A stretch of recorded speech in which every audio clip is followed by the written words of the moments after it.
Welcome back to Retro Gamer Gen X's Retro Gaming and Computing channel. And in today's video, we're going to be taking a look at the fascinating history of Atari's ST line of computers. Now, they didn't only just go head-to-head with Commodore's Amiga, but also the Apple Macintosh and the IBM PC, and revolutionized the music, gaming, and personal computing industry. So without any further ado, guys, let's go ahead and take a look at the Atari ST.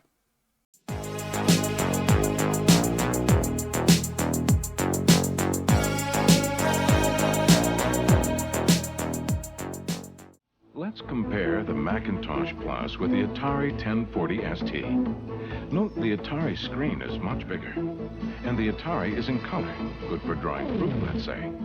Both use a simple point-and-click system, but Atari's designers make it do more. Listen, the music you're hearing is Atari's, the only one with a built-in MIDI. How much more does all this from Atari cost? Fact is, Atari costs less, one-half less. The story of the Atari ST really starts in the mid-1980s. Now, to truly understand the story of the Atari ST, we have to start with a dramatic moment in computer history: Jack Tramiel's departure from Commodore in 1984. Tramiel, the hard-driving businessman who made the Commodore 64 the best-selling computer of all time, suddenly left after clashing with Commodore's Irving Gould. Just a few months after leaving Commodore, he purchased Atari's consumer division from Warner Communications, and with his sons at his side, Leonard, Gary, and Sam, he set out to build a new line of affordable, powerful computers. What a turnaround Jack Tramiel has wrought at Atari. Video game pioneer Atari rebounds finally into the black. A big name in high tech is back in the news, and for a change, the news is good. Tramiel's philosophy was simple: business is war. And in this war, the new enemy wasn't just IBM or Apple, it was Commodore, his old company, now developing the Amiga. Now, to strike back quickly, Tramiel needed a machine on the market fast. Enter engineer Shiraz Shivji, who had worked with Tramiel on the Commodore 64, along with a lean team of engineers that he brought along with him from Commodore. Shivji began developing what would become the Atari ST in record time. Development of the computer only took a few months, and the first Atari ST, the 520 ST, debuted at the 1985 Consumer Electronics Show. Nicknamed the Jackintosh because of its Macintosh-like interface, it ran the GEM graphical operating system and was powered by a Motorola 68000 CPU, the same chip inside the Macintosh and the Amiga. The ST in the name stood for 1632, referencing its 16-bit external bus and its 32-bit internal architecture. The Atari 520 ST released in June of 1985. What made the ST special was its balance: affordable price, color graphics, and a graphical user interface at a time when IBM's PCs were still mostly text-based. The Atari 520 ST has twice the power of many business micros. It handles business with ease.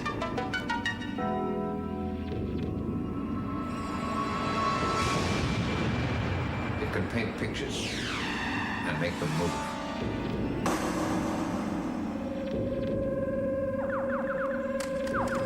Play advanced games.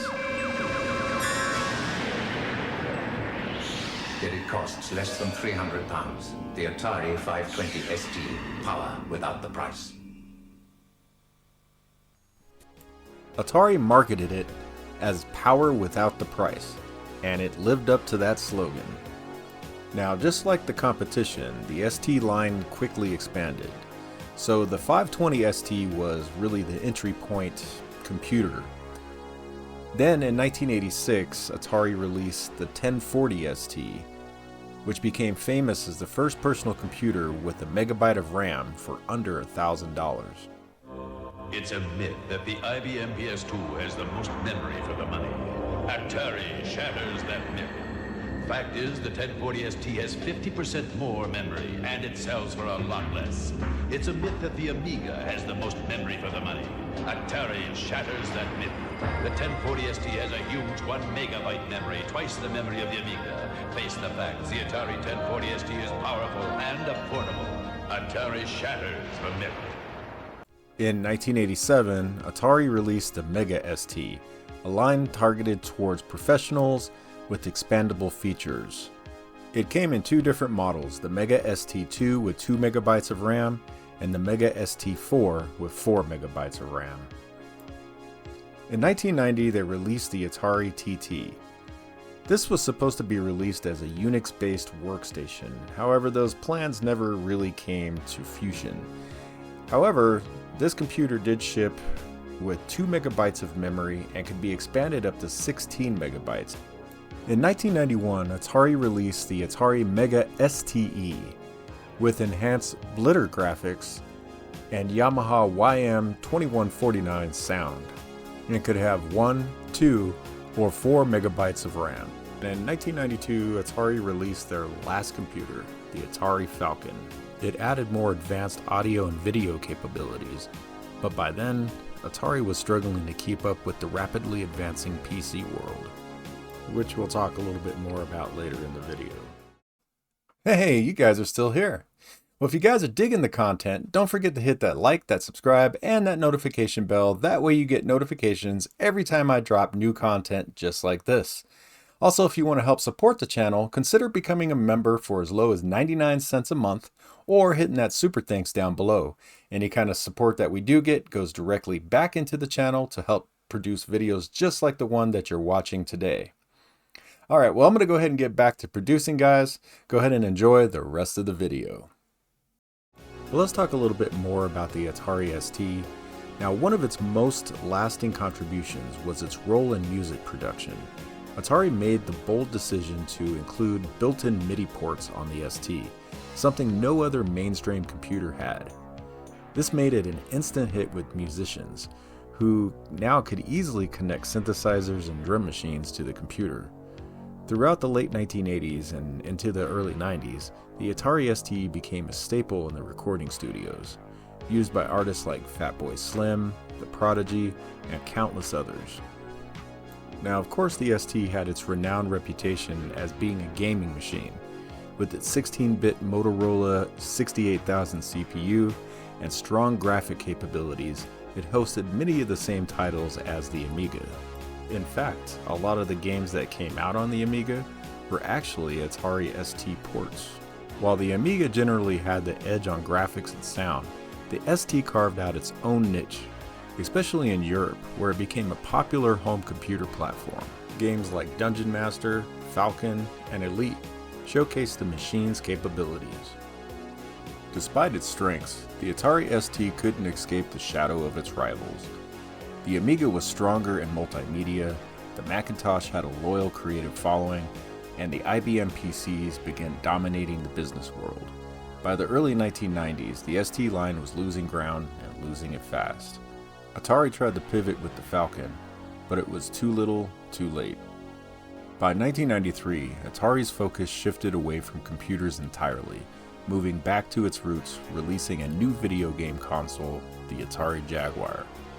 This was the last-ditch effort to save the company, and unfortunately, it just didn't work. Atari Corporation's products were just not that popular. With the discontinuance of the Atari ST line of computers, and then the failure of the Atari Jaguar and the Atari Lynx, they really didn't have any products to sell.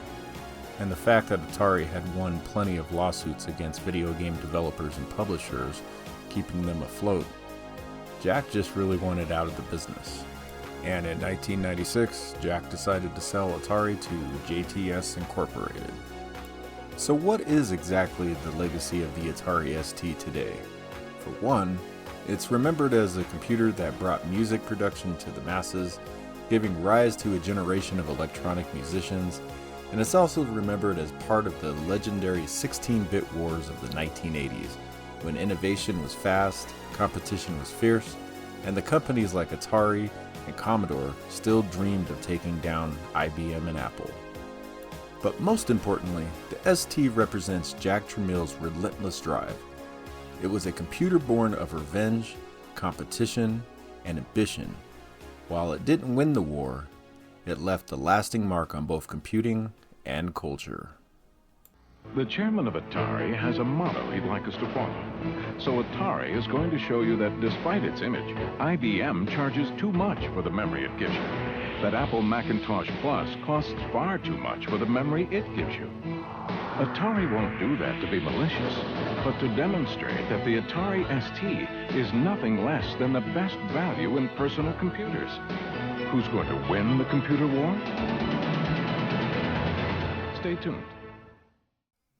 So that brings us to the end of the video today, guys. And what more can I say about the Atari ST? What an amazing line of computers. Now, me personally, I was a Commodore guy back in those days. So I went from the Commodore 64 to the Amiga. And I did video and audio production back then as well. But it was quite expensive on the Amiga. You had to buy like the video toaster and a bunch of different peripherals plus the software. Where with the Atari ST, really all you needed to do is buy the software. You already had the MIDI ports on there to do your music editing. So kind of a really cool concept and a cool product. So what more can I say? I mean, just that alone, if I would have known back in the day, I probably would have bought an ST just to be able to do some of my music production. Really, really cool. But with all that being said, guys, I just wanted to say thanks to you guys again for watching the video. I hope you guys enjoyed it. And if you did, don't forget to hit that like, that subscribe, and that notification bell. That way you get notifications every time I drop new videos like this one.